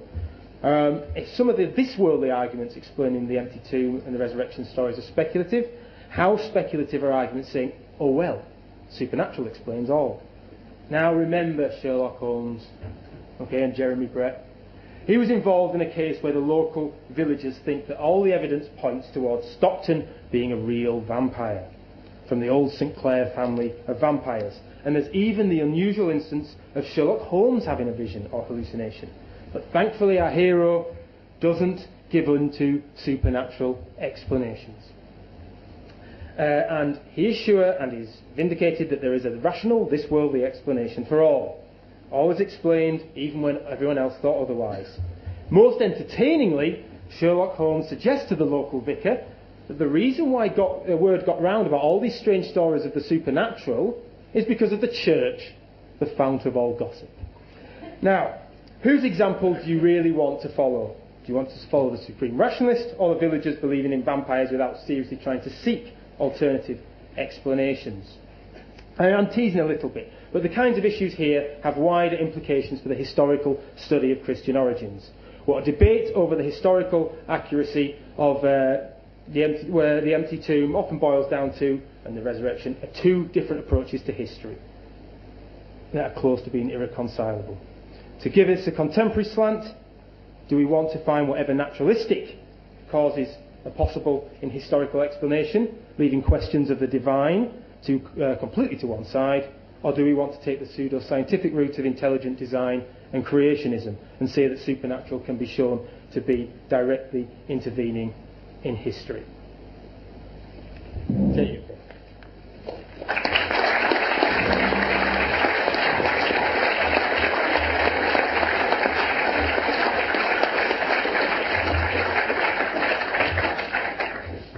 Well, first, thank you to our two debaters who have striven mightily and given us a great deal to chew over and to ponder on. So, can I ask you first, question, I think, to Professor Craig. Who would like to kick off? There's someone in the middle over there in the brownish shirt. We have to wait for the microphones to come.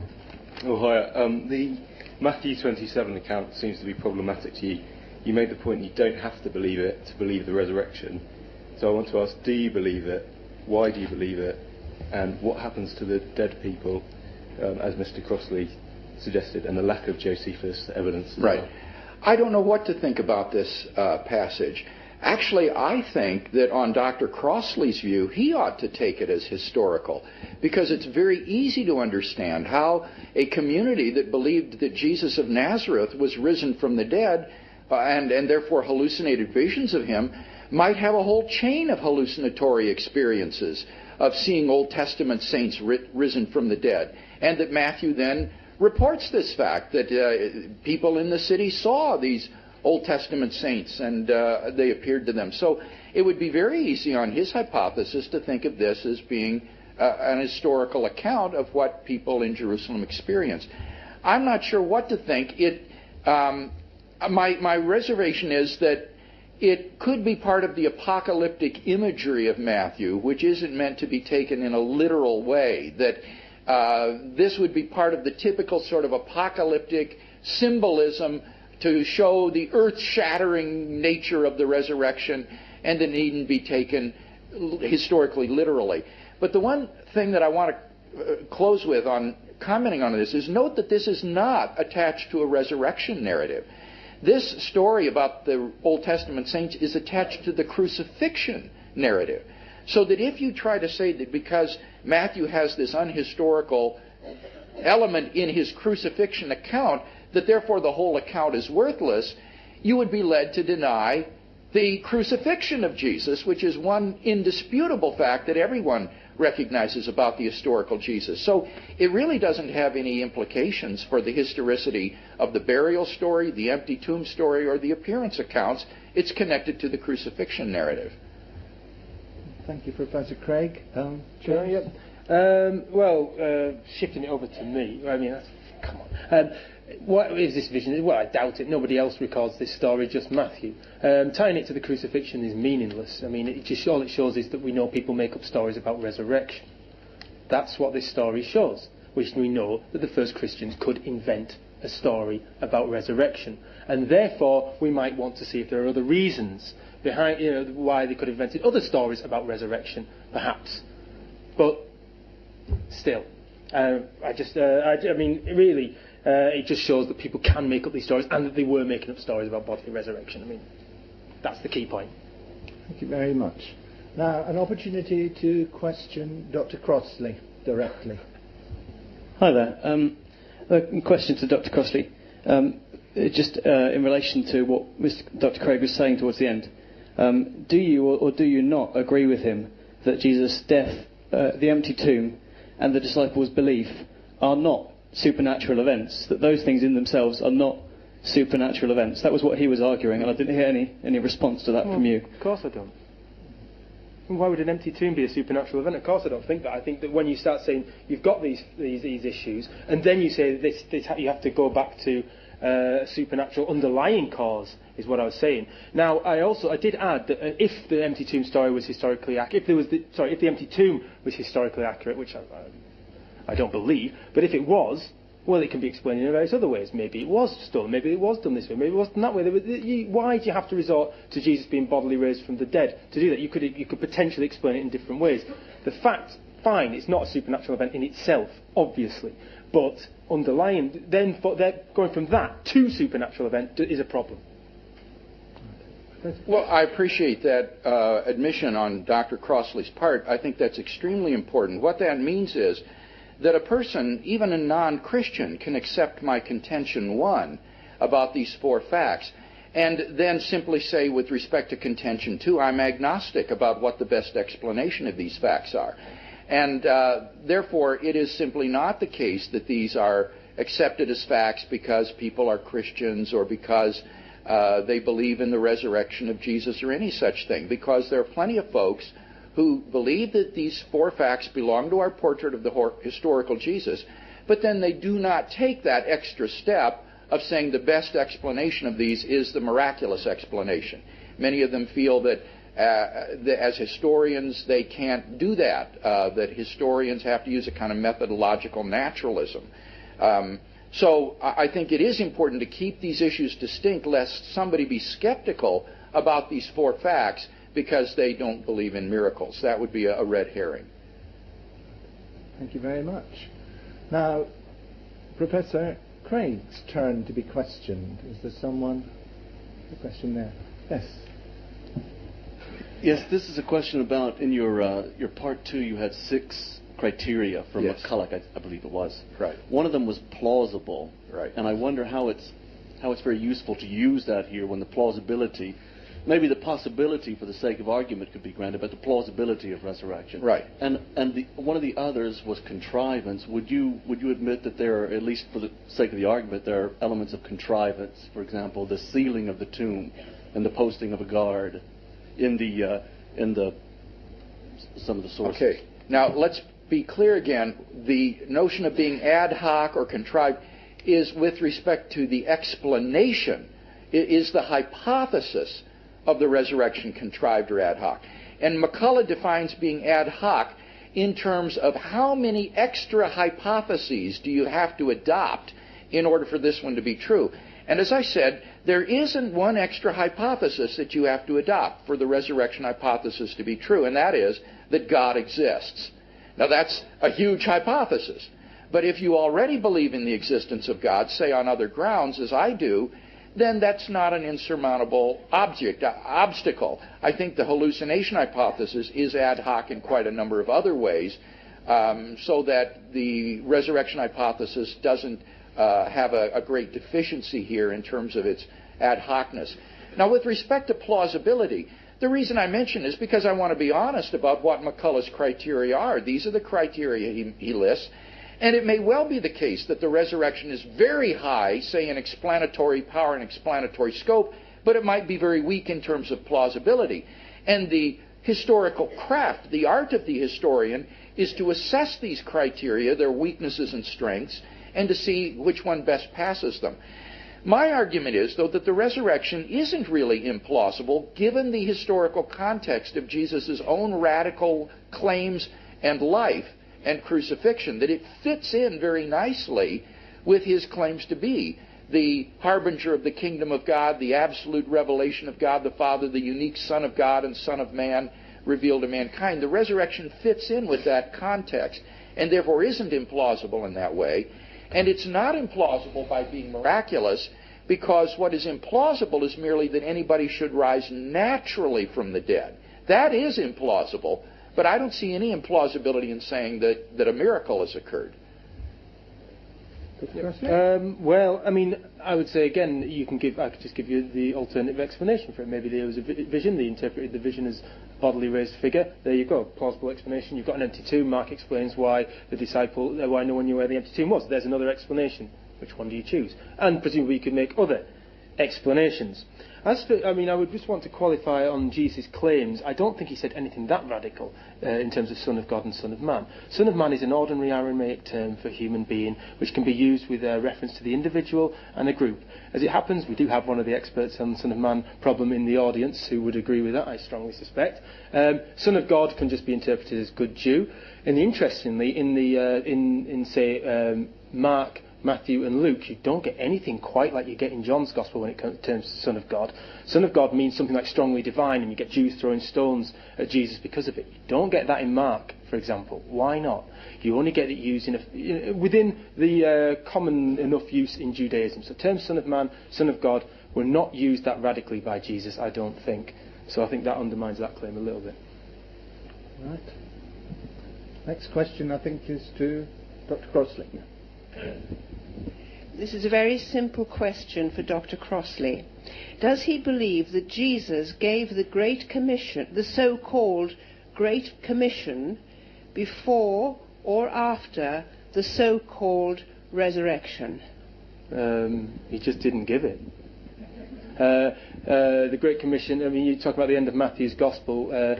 Well, Jesus didn't have any mission to Gentiles, really. I mean, he may have some contact with them. He had a mission to Jews, and more or less Jews alone. Maybe Gentiles came in when all the kingdom came and all that.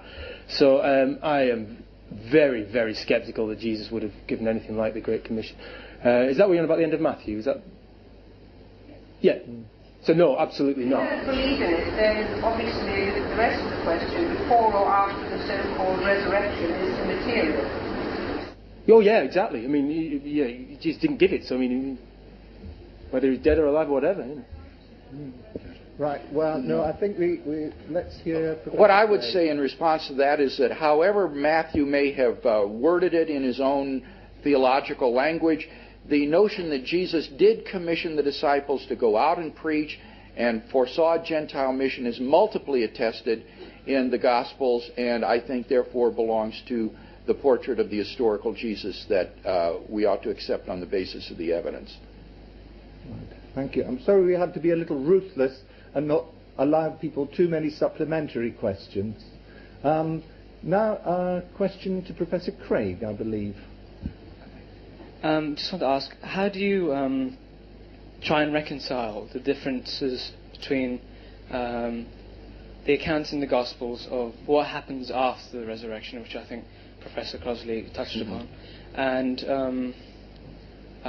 also the idea of the resurrection would have to have come from Mark, his source, but the traditions between Mark and say 2 Corinthians are different. As in 2 Corinthians says that Jesus appeared to Peter first, while Mark says they appeared to the women first. So obviously the traditions aren't harmonious, and neither are they within the context of the Gospels. My argument is based upon the historical core of these narratives and is not in any way undermined by saying that there are divergences in details. Now, in fact, I do think the appearance narratives are completely harmonizable and can be listed in the order in which they occurred. Actually, it's in 1 Corinthians that Paul lists the appearances, listing Peter first, and it's not in Mark, it's in Matthew that the appearance occurs to the women. And what I would say is, I think what most New Testament scholars would say, in 1 Corinthians 15, Paul is not listing the appearances of Jesus. He is listing the principal witnesses to the resurrection of Jesus. And given that women were worthless as witnesses to historical facts in a patriarchal culture, he simply omits the mention of the women in his list. He begins with Peter, the chief disciple. So I would say that although there is an appearance to women first, it wasn't used in the apostolic preaching, in the apostolic proclamation of the gospel. They would list the male witnesses rather than the women witnesses who saw Jesus at the tomb. So I think they are harmonizable, but I don't think that that's all that important, really, because I'm not basing the argument upon any particular details or sequence of the appearances. So I would say they appeared first in Jerusalem, then in Galilee, and then back in Jerusalem again, as the disciples followed the pattern of Jewish feasts of going to and from Jerusalem. Really, just briefly. I mean, it is an interesting point, but I mean, I think it can be harmonised if you want to do that, as Professor Craig said, and it may be because Paul is, still in a very patriarchal context. He does want to eliminate this if he knew of this tradition. But I mean, I don't think any of the arguments are ultimately based on this point at all, although it's a very interesting point nonetheless. Right. A question to Dr. Crossley. My question is on the reliability of any source material. Given your hypothesis that really a lot of it is legendary and myth and creative storytelling, can we trust any other material at that time, like Josephus?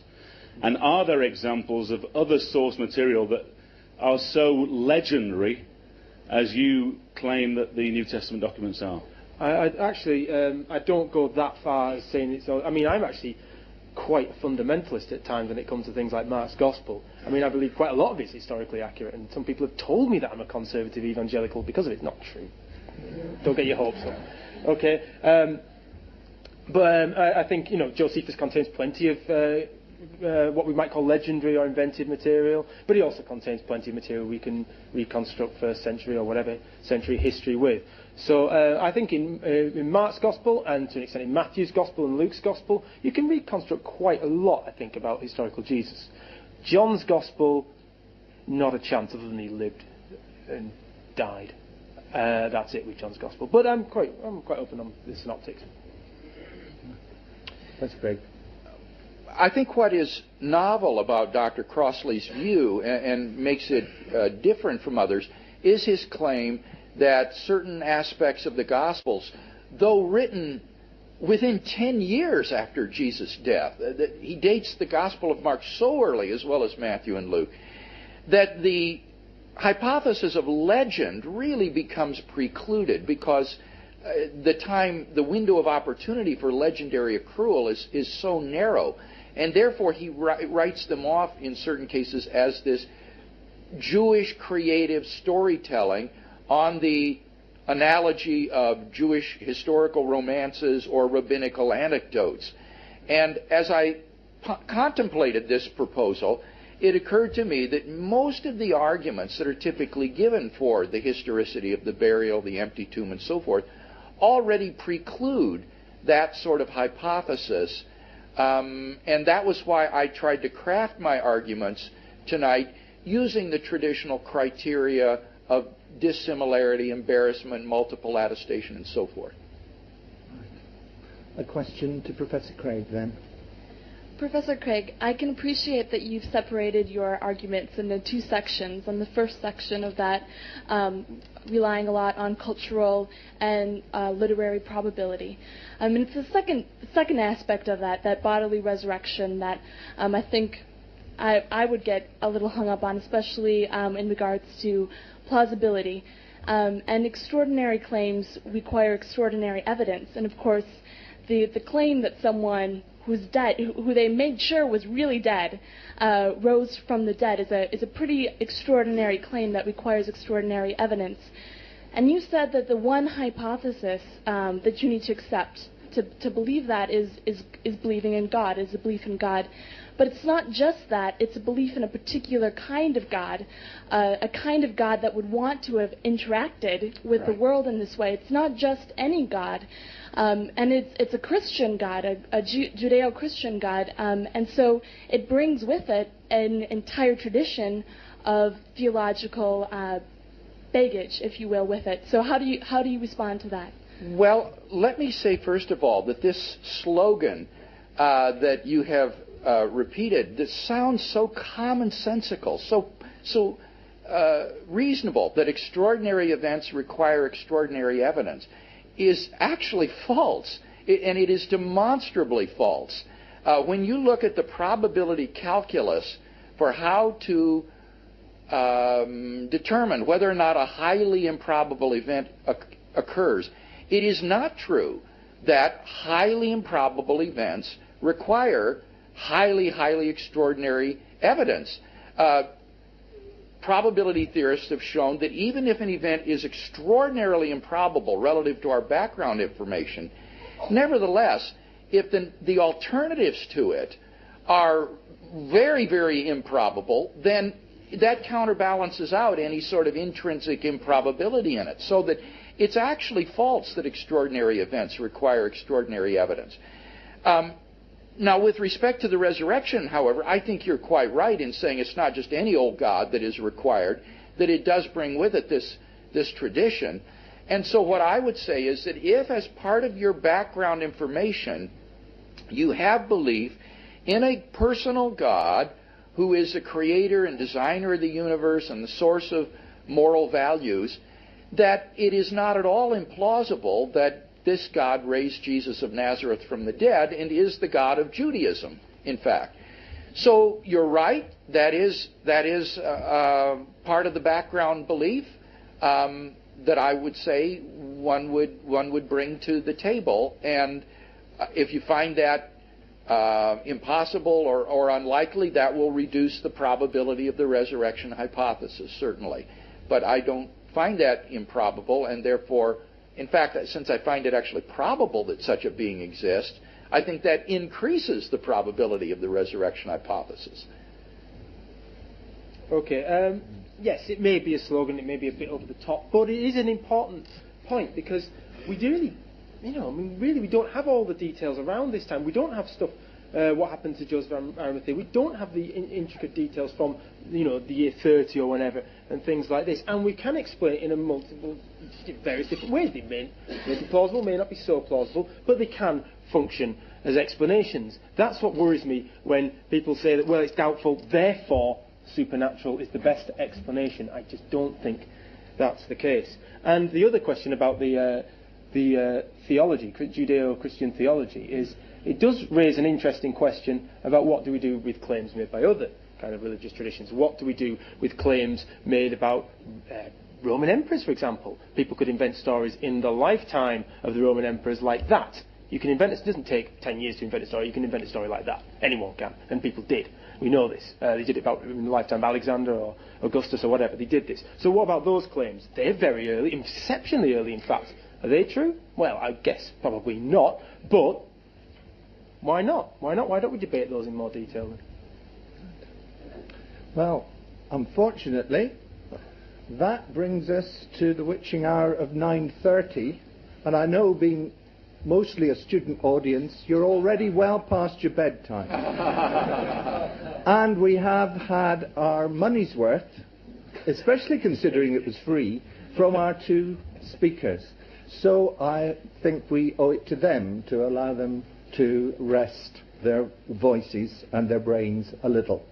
But I'm sure you would like to join me in thanking them very much in bringing a wealth of scholarship, a wealth of rhetorical prowess, and a wealth of ingenious and more or less plausible invention to this a very interesting debate, and which will probably leave you with a lot to think about from now on. Thank you very much, both of you.